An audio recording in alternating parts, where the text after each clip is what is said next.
Hello at welcome na naman sa isang episode ng Investing Philippines.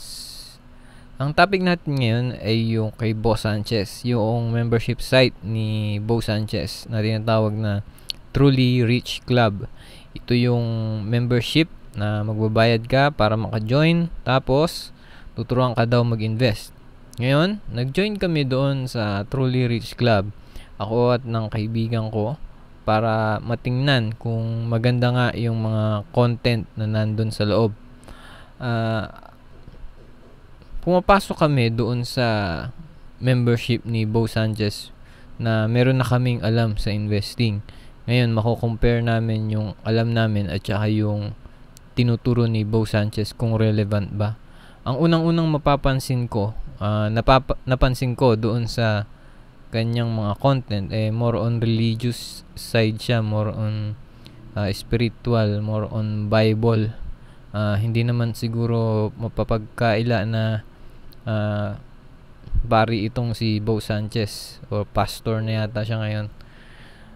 Anyway, dalawang point lang yung main takeaway doon sa membership site niya.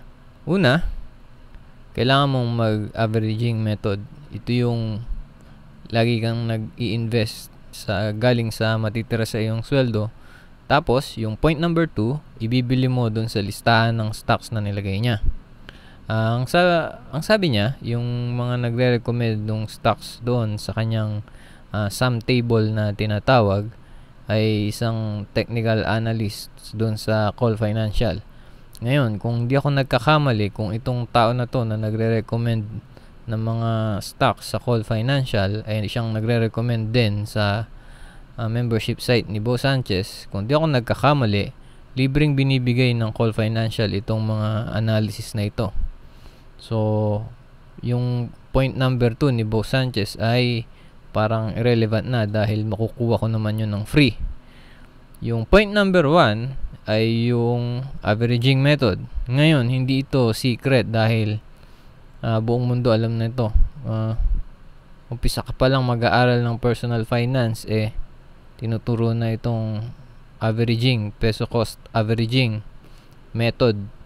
At base sa mga research ay hindi naman siya ganun kaganda na technique sa pag-invest.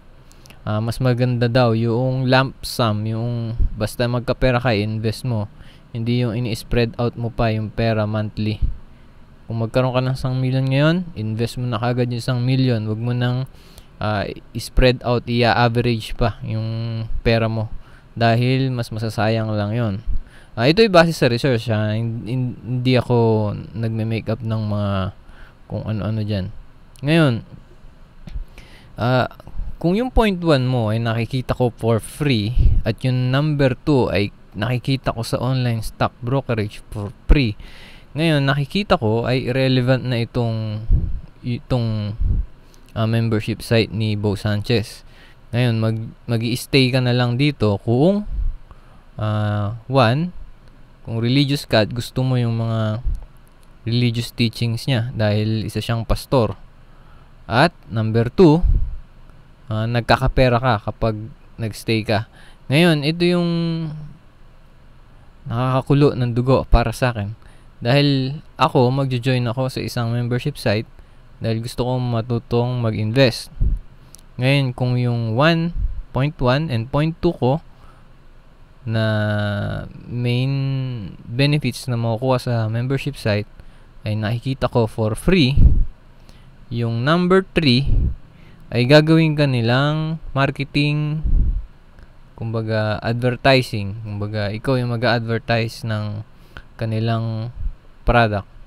Kaya makikita mo na kahit sino nagre-recommend ng product ni Bo Sanchez dahil kumikita sila kapag nag-refer sila ng tao. Kumbaga parang pyramid, MLM, multi-level marketing. So magi-stay ka na lang, hindi dahil sa mga natututunan mo, dahil lahat naman yun makikita mo for free sa internet. Magi-stay ka dahil sa kikitain mo kapag nag-stay ka, yung mga referrals na makukuha mo. So yun ang aking review sa membership site ni Bo Sanchez, Truly Rich Club. Kung sa tingin ko ba mare-recommend ko to? Siguro kung mahilig ka sa Bible, kung religious ka at gusto mo yung mga teachings niya. Pero kung gusto mo mag-invest, siguro humanap ka na ng iba. Mag-umpisa ka sa libro. Bakit pa ako magbabayad ng membership kung sermon lang naman habol ko? Libre naman yun sa simbahan at sa nanay ko. Magme-member ako, magbabayad ako per month, tapos ipopromote ko yung membership site ni Bo Sanchez. Parang lugi yata ako doon. Magbabayad ako tapos ako yung magpo-promote. So meron ngang komisyon pero hindi na ako customer noon. Empleyado na ako. Yun lang po muna tayo ngayon. Salamat.